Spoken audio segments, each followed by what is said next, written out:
Thank you for tuning into my Q&A this week. The questions I'm going to go over in this video are on what I played before I started playing jazz guitar. There's a question on passing chords. So what is a passing chord and how do you play over it and how do you think about it? There's also a question about how to choose the right scale for a dominant chord, and it's also about melodic minor modes.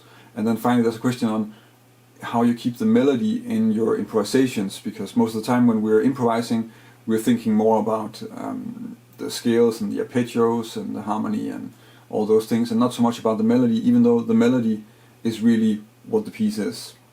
Remember that if you have a question for one of my Q&A videos, then leave a comment on this video or send me a message on Facebook or Instagram or Snapchat, and then maybe I can take it up in a later Q&A, or maybe I'll just answer it right away. It's fun to do all these Q&A videos and to hear what you guys are thinking about, and it's also going to give me some ideas on what I can make all my other videos about.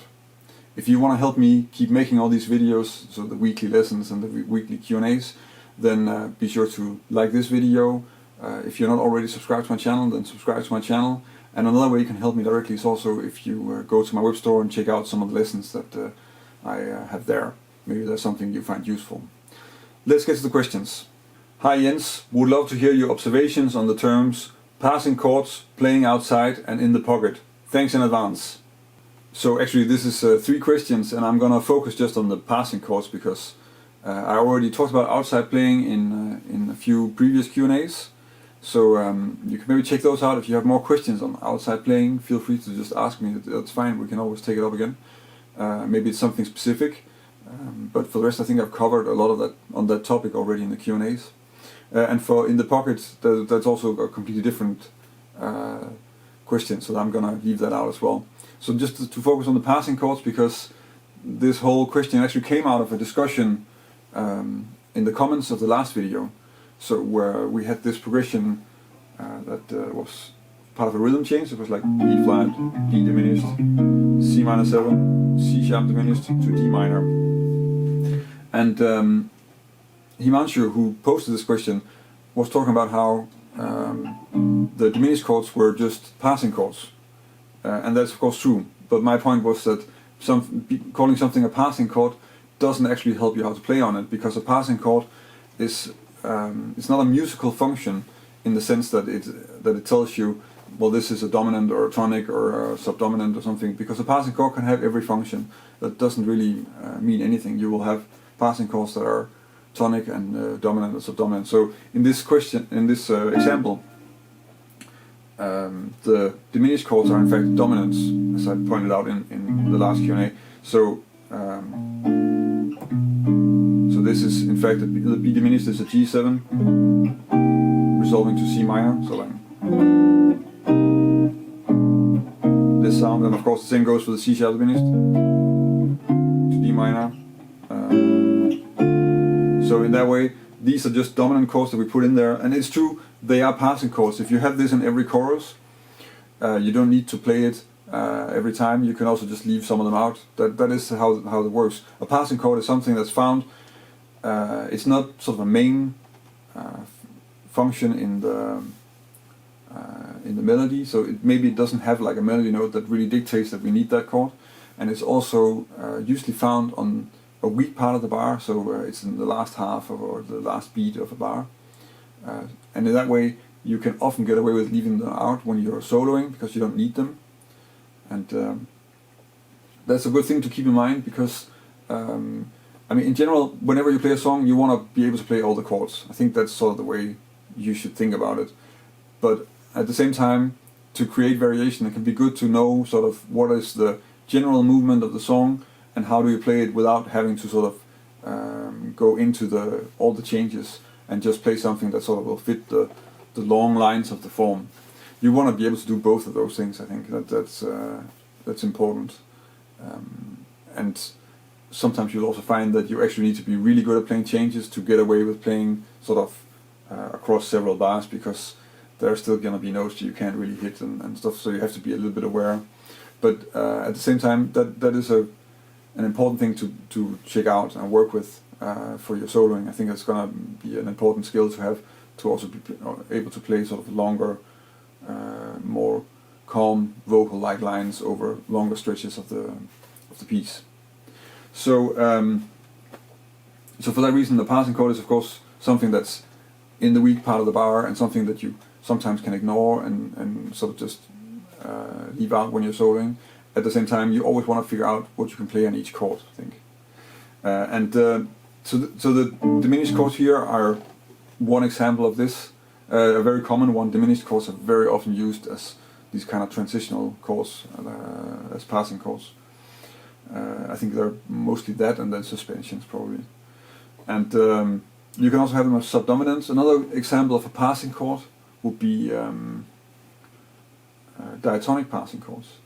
So if you have one chord for a longer period of time in a piece and you still want to have some sort of movement, then you change harmony around, and you can do that. I think a good example is sort of walking up and down the scale a bit just to have some sort of harmony. And the good thing is that if you're on one chord and you move up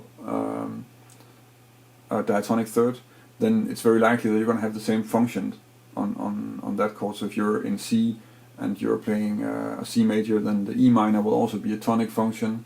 And same goes if you're in C and you're playing a D minor, then the F major so the D minor is subdominant, and the F major 7 will also be subdominant. So in that way you can sort of easily walk up the scale, and then if you move a whole bar, you'll sort of be back in the same function, and it will still kind of work probably. So the example I'm thinking of with this is an Ellington tune. It's called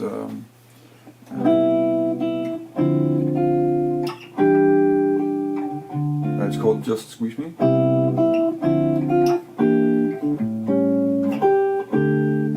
So that's the song, C major, and essentially this song is just C major for at least 3 bars and then an A7. But then because, and the melody is also just simple scale movement in the melody and only landing on the tonic notes. But we can still just add a little bit of movement by just moving up and down the scale. And then we also kind of get to the A7 in a really smooth way. And that's a diatonic passing chord. And of course if you're soloing on this, then again, this is actually a good example where it's like you can choose sometimes to be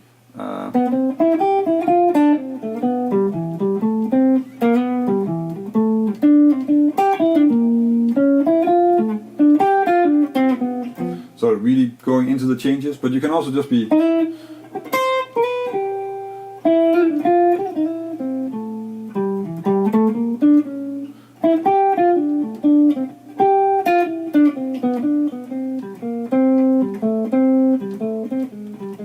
so in that way, just playing really something that's really arpeggio based and something that's sort of more just thinking C major, because basically it is all C major. And if you have both of those options, you have just different things you can play on the same part. The song is an AABA, so it's good to have different approaches through the solo.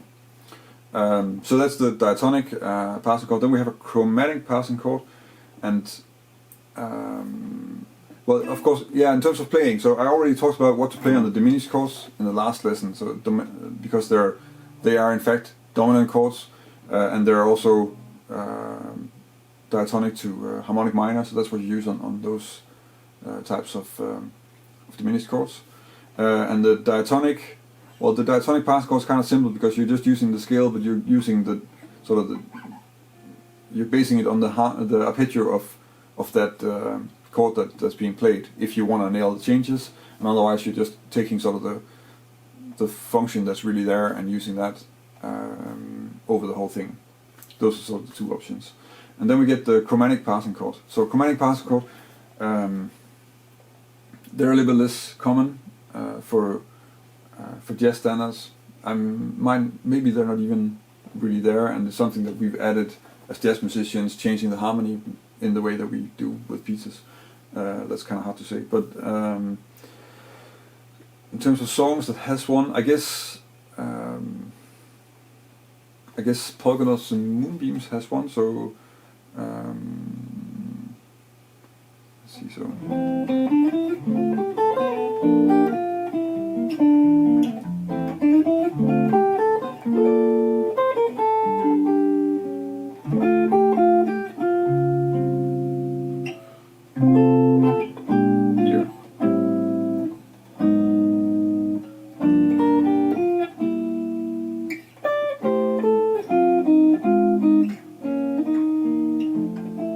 So in this case, Polka Dots and Moonbeams is in F, and the place that I'm talking about is actually, so we're coming back from the 4 minor.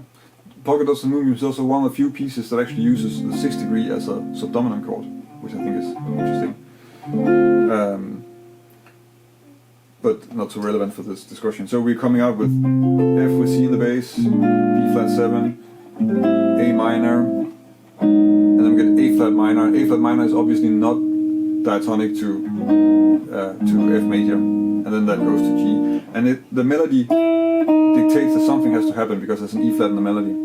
And in some, I think I've seen harmonizations where they use a D7 flat 9, which is of course possible. I find it personally, I really like the A flat minor here. I think it works really well. Also because we have the bass line. I think that's just a nicer bass line than making it into a sort of going to the D. So yeah, so the A flat minor is a chromatic passing chord, and it's resolving to G minor. And I think the way you approach a chromatic passing chord is actually that G minor it's clearly defined what G minor is because that's the 2nd degree, and that's what we need to resolve to. So when we have something that's chromatically approaching this, then we should probably just think of the approach chord as being completely the same as the 2 chord. So that means that we treat this as if it's a 2 chord, and that means that we're playing it as a Dorian chord or as a 2nd degree in G flat major, which of course is the same. So and in that way we'll have sort of scale material where everything, no matter where you are, it just moves down a half step and then it's going to resolve. And that's the whole point of the chord, and that's also how you're going to solo on it. So you look at where the chord is resolving to, and then you use that. In general, when you have these parallel moving minor chords, they tend to be Dorian. It's something that's used mostly in sort of a period where Dorian was the thing that was played on almost all minor chords. So, or not all, but very, very often was used on minor chords. And that's where we started using sort of the whole chromatic passing chord thing. And that's why we tend to play them like that. I think if you look at 4 and 6, which is like a reharmonization of Summertime from Wes, then that's using that idea as well. I think Wes does it like a little bit like that as well in his version of Stella, but I'm not entirely sure off the top of my head. But at least, so the idea is just that we're just harmonizing the minor chord that's not in the scale, so the chromatic passing chord in this case, and clearly this is passing chord because it's on the 4 of the bar. So it's just there just to take us to the next chord, and that's the point. That there's little else that it does. So yeah, so those are the sort of different ways that you work with chromatic passing chords, and how they are of course in a way they are a type of chords, but don't confuse them with a musical function in that way. They have a function in the progression because they are there to create a transition or create some sort of movement where there is no transition and no movement, and therefore they are not sort of the main frame of the song structure.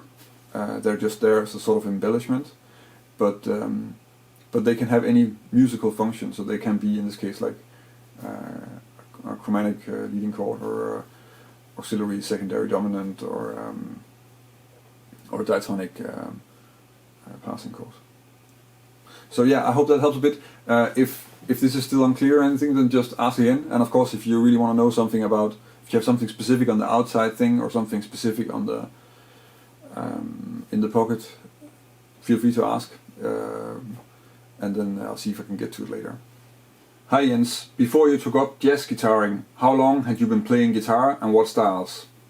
When I started playing jazz, I was 23 years old, and I'd already been playing for like 11 years, I guess. But where I'm from a small village in Denmark, and when I started guitar, I was having classical lessons. That was the only kind of lessons you could really have where I'm from.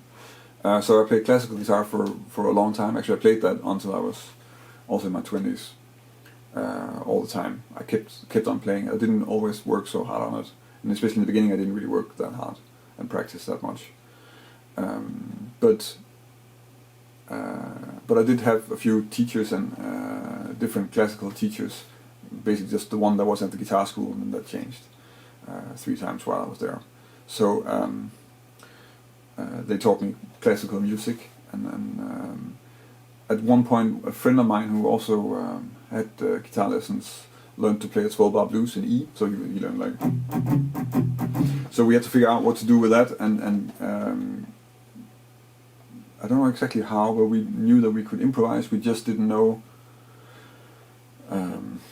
what to do really with it. And then I got a scale from my teacher. He wrote it out, and he just wrote out like a normal sheet music, because tabs weren't really that normal at that time, especially not if in classical guitar lessons. So he wrote that out, and then because I was playing a classical guitar, and it was an E, then this part of the neck is not really that easy to use, because the guitar sort of begins here. At least I think my guitar did. So the way I ended up playing that, because I figured out sort of a scale position on that, and what I ended up with, because I knew I wanted to play on the higher notes.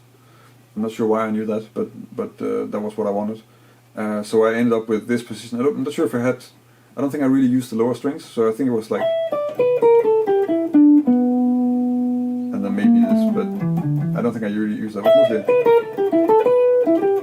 So that was sort of the first blues position that I learned, and that was all I knew. And that was what I used. It was also later when I started playing electric guitar. That was kind of where I started. I didn't start out with the normal box 1 pentatonic, because nobody showed me. And yeah, so classical guitar, and then this blues thing, which I did with one of my friends a bit, and just exploring things. And then when I was in high school, I got a chance to join the high school jazz and blues band. And there I could borrow the school electric guitar. They had this Tokai Strat, which was, I think actually was a pretty good instrument, but I don't remember for sure. So I was playing that, and in that band I had to play, yeah, I'm actually not sure, it was like blues tunes and some soul tunes and a few simple jazz tunes also. And I had to figure out some jazz chords and learn some solos and also play some solos. And then after a lot of work in gardens, I could finally buy my own electric guitar. So I bought this cheap Ibanez, which was actually a horrible guitar for what I was playing, because the music I was into at this point was also mostly sort of related to the blues thing. So early Clapton, Hendrix, Stevie Ray Vaughan, and also Howling Wolf and Muddy Waters and this kind of music those were the CDs that I bought and listened to, and I liked, that was the stuff I liked and tried to figure out also a bit. So I stayed with that while I was in high school, and then I moved to a bigger city to study at the university, and there I started to I could take electric guitar lessons. So I did that with a very good teacher called Jens Kochholm. And he taught me a lot of stuff about a lot of different things. He'd studied at the GIT in Los Angeles. And even though I was mostly interested in blues and blues rock and those kind of things, that wasn't really what he was so interested in. He was more coming out of the partly like some metal stuff or hard rock, Van Halen, Ingrid Malmsteen, and then also a lot of more like studio-based stuff like Toto and those kind of things. So it was actually a lot about playing on these chord progressions that he made on a sequencer with different chords, and then I had to play on them. I'm not sure I did that really well actually, or how well I don't know how well I did it actually, but I did learn a lot, because I did learn a lot about scales and chords and arpeggios and stuff like that, which when I had lessons with him, maybe I didn't really apply it that much, but later I really started to sort of put that into my playing. And also a lot of technique, simply having to play some of the a few easier Malmsteen things, and so, because even an easy Malmsteen thing is not necessarily that easy. He also introduced me to Alan Holsworth, which I really liked. Even though I thought, because it was on a tape, I thought it was Van Halen, which is also odd. But yeah, it was before the internet, I didn't know. And then at that time I was also in a few bands, so I was in a cover band, and I was also in a band where we wrote our own music, and just taking a lot out of the music that I was listening to at the time, which was still this Hendrix, classic rock, Zeppelin, and also a lot of the more like the British indie stuff at the time, so Stone Roses especially, I think, like John Squire was like a huge influence. I was checking out a lot of Stone Roses from their first album, but also listening to like Blur and Charlatans and those kind of things. But I think mostly when I was playing in bands, it was like more the rock thing. We were more improvising and stuff. Living Colour, I was also listening a lot to that. So that kind of mix, and that was also what we were doing in the cover band I was in. And from there on, at some point, I finished my studies in mathematics, and then I decided to become a jazz guitar player, and that's kind of when I started getting into jazz. Basically because I was trying to find some fusion that I liked, and I couldn't really find anything. And then I discovered Charlie Parker and liked that really a lot, and then I went that route. So that's kind of how I took that up after quite a long journey, but I mean also across several centuries and styles. So in terms of the music that I was interested in. I've got a question. I've been taking the modes of the melodic minor scale and harmonizing them all the way up to the 13th, so I know all the chords that are inside each mode. But looking at Lydian flat 7 and Mixolydian flat 6, both scales are 7 chords when harmonized up to the 7th, and both are 9 chords when harmonized up to the 9th. I know if you keep up going, Lydian flat 7 has a 9 sharp 11 13 sound, and the Mixolydian flat 6 is 11 and flat 13. So when I see basic 9 or 7 chords, does it matter what mode you play, or is it completely just preference? Like, would you just randomly pick, or does it more depend on the key you're in, or what scale degree you're playing it on, or the chords around it, for which would work best? So that's a really long question, but actually it's not so complicated, because basically the question is about how you choose dominant scales. And that of course in itself is something that you have a lot of options with. I think that's kind of clear from anybody who's been looking at what to play over dominant on the internet, that you can find the first 2 million different ways to approach playing over a dominant 7. And I think the reason for that is of course that the dominant 7 is the one that's really pulling somewhere, and that's where everything is happening, and that's where all the funny notes are. So that's what we're going to study, because that's what attracts our attention the most, I think. And that's not so weird. So let's just first look at, because it's not so that every dominant chord that you come across, I mean, it's a dominant chord, so it has a flat 7, but it doesn't work as a dominant in the progression. You're going to have a lot of places where the chord is not really working as a dominant chord. And that one thing we can say about that is that that's going to make it a little bit easier. But let's just first look at that. So if it is a dominant chord, so if it has a flat 7 and it's a major chord, like A7 here, it's only going to be really dominant if it's resolving to a 1 chord, and that means that in this case it needs to go to D major or minor in some sort of form or shape. Then it's dominant. And then there are of course all the other places where you could have dominants that don't do that. I think one example would be like the backdoor dominant, so the flat 7, so if I have in C major, like C major and then B flat 7 back to C major, and that's basically just sort of a 4 minor sound.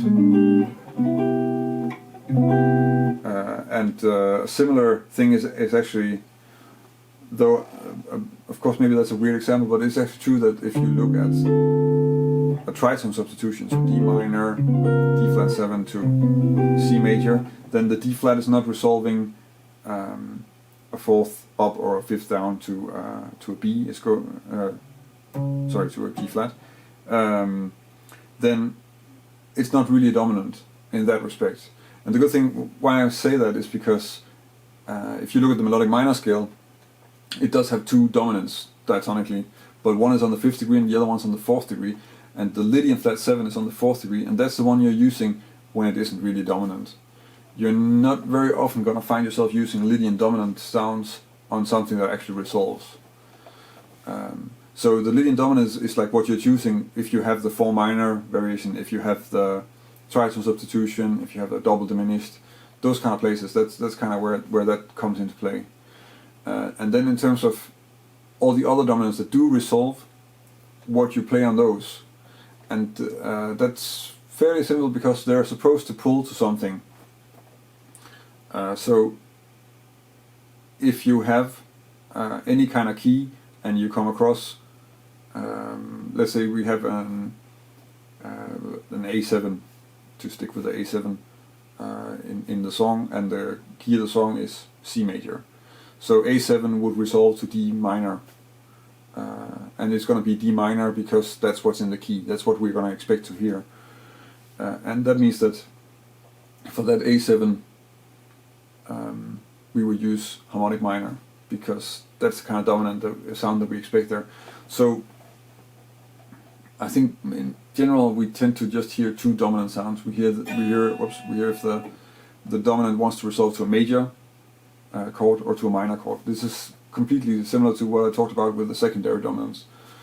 And those are the two scales that you're just going to hear. Those are going to be the natural choice in the context. You need to look at like, okay, this dominant is supposed to resolve to this type of chord in the key where we're at now, and that's what I'm going to hear. So then you can tell if it's a minor or a major chord, and you're going to be using that minor or major scale, a harmonic major scale.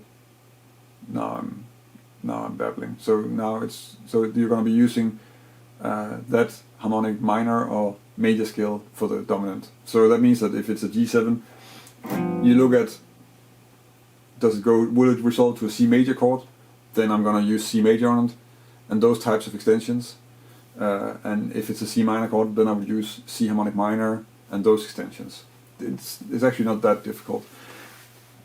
But that also means that all the other scales that we have, because like you're checking out melodic minor modes now, and we have altered scale, and we have diminished scale and whole tone, and there are tons of scales that you can use on a dominant, and they tend to become then more sort of reharmonizations where you're just choosing to use a specific sound on the dominant, and you want to do that as well, but you also only want to do that on the dominants that actually resolve.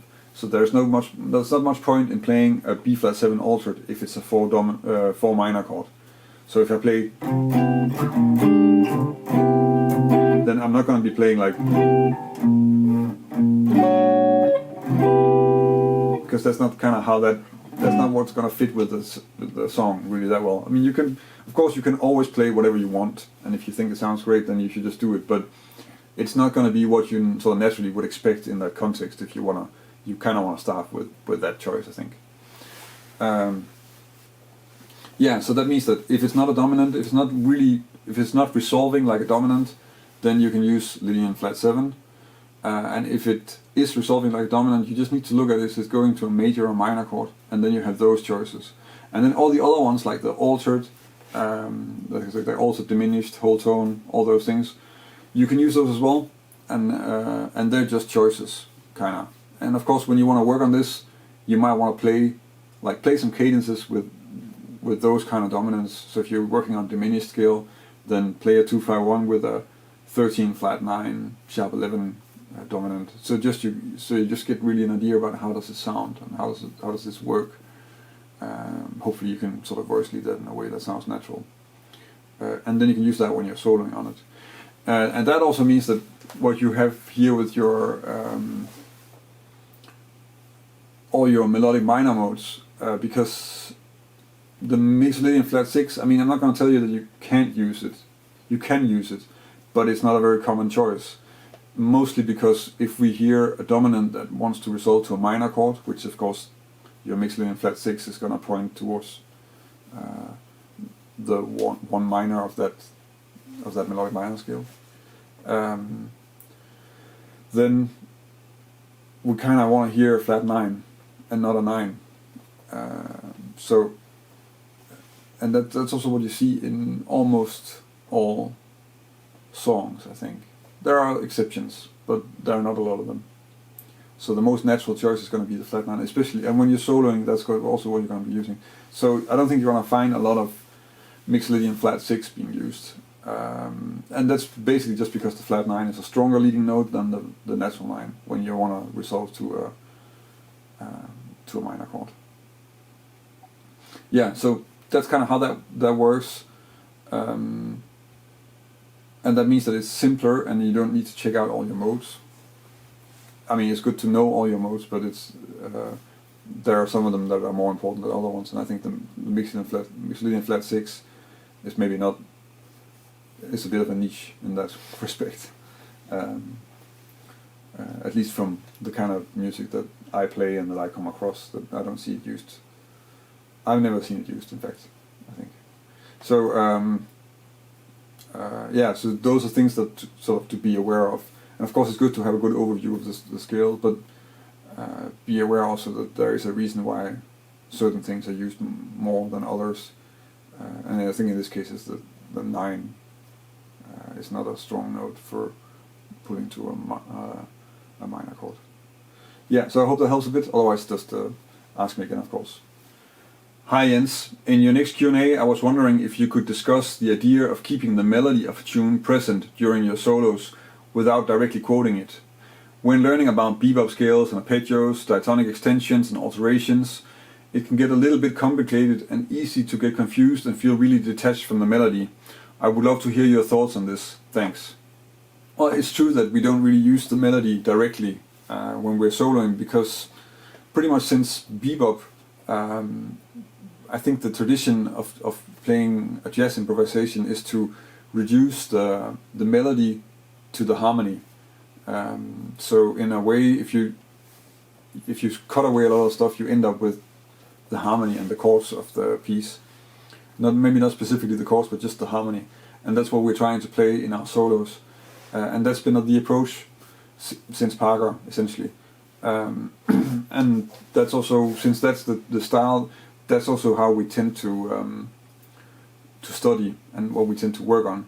And the melody then becomes a little bit secondary, which is weird because the melody is actually the root of the harmony.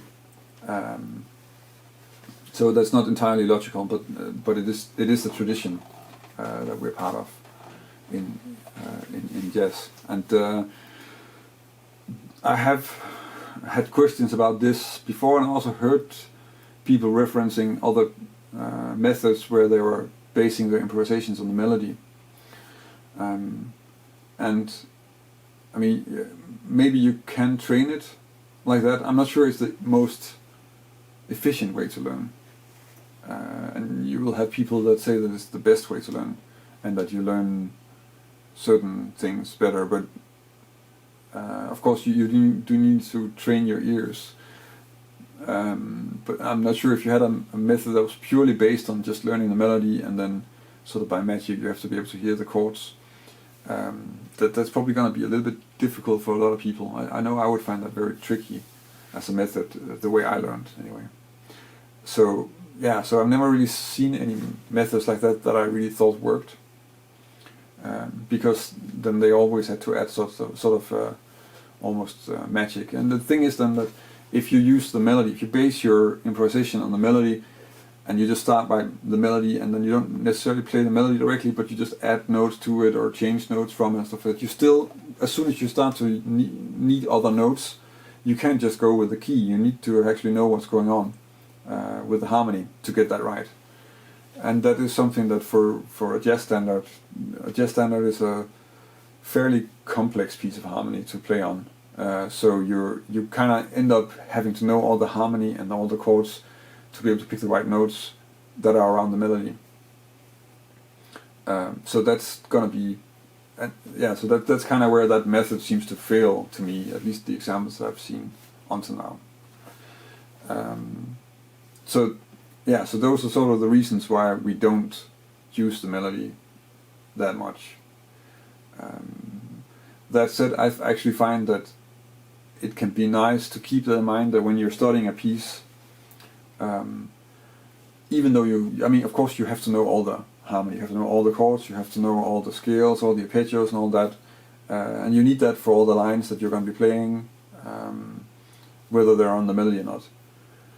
And then, apart from that, it can be a good idea to also just take the melody into account and to think about the melody when you're playing a solo. And of course, if you have to keep form in any kind of piece, you need to know the melody, and that's going to be your reference when you're keeping form. I think I talked about that before also. But the good thing about using the melody in your solo practice is that if you keep that in mind when you're soloing and try to use that for ideas, you're actually going to get some things that are very specific to the piece in terms of melodies that you can play. And that's a good thing, you know. That means that you're not just using sort of your same copy-paste vocabulary on all tunes. I mean, you will do that anyway because you're going to be playing what's in your fingers and what's in your ears. But you can actually generate some material if you take your knowledge of the chords but also the melody and then use that as a basis for improvisation. Sit down and do that for a few choruses. You will sort of get some things that are specific to the piece, and I think that's a very useful thing to have. At least that's kind of what I do also. And it's also just nice to be able to have the melody in on all the different things, and you can sort of connect it. You're really connected to the harmony. This is also, for a guitar player, you will do that because you're playing like chord melodies. So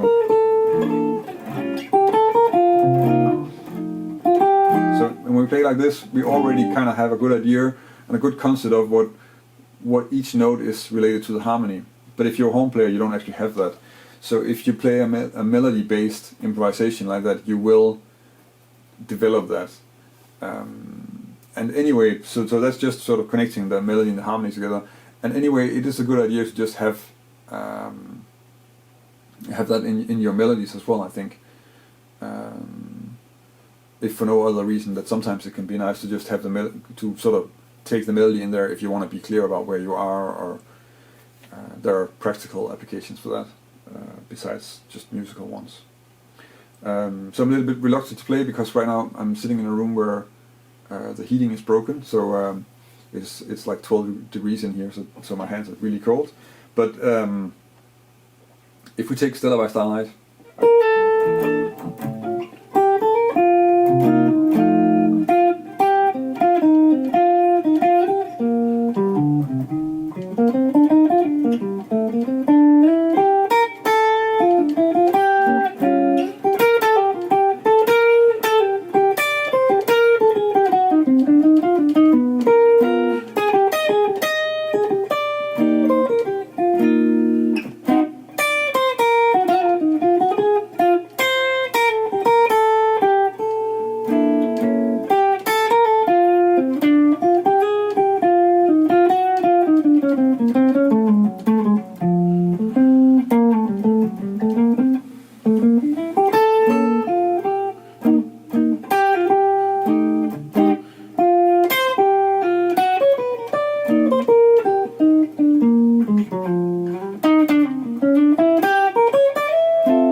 kind of thing. Now I'm playing, of course, I'm weaving in and going into directly playing the melody, also because as a reference probably it's going to be completely incomprehensible to you if I don't do it like that I'm actually trying to sort of work with the melody, and sometimes I'm going to just go into lines and return to the melody, and this way of practicing I do quite often for pieces like this, and it's I find that really a useful way to practice, also just because I feel that I'm more connected to the piece that I'm playing, and I'm trying to develop material that really fits and sits well with what's happening in the piece, and you can't really, I mean,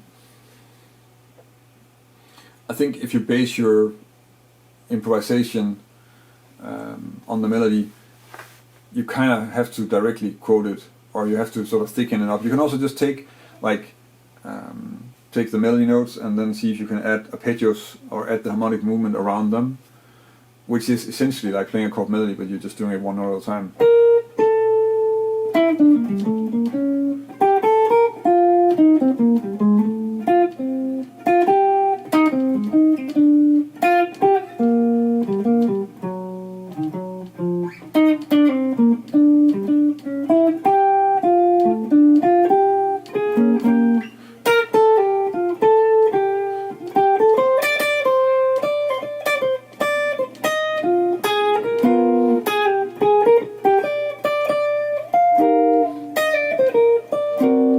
So in this case, like, to me this feels a little bit like just playing the melody and then adding a sort of chord melody around it, note by note, which is a good exercise. I think you'll hear Jim Hall do this once in a while, actually. And I mean, if you want to check out people who use melody a lot when they're soloing, there's actually a whole series of records with Paul Motian and Bill Frisell and Joe Lovano and Charlie Hayden called On Broadway. I think it's in Paul Motian's name. And they're anyway great records, and they're just playing standards, hence the term On Broadway, because they're just show tunes.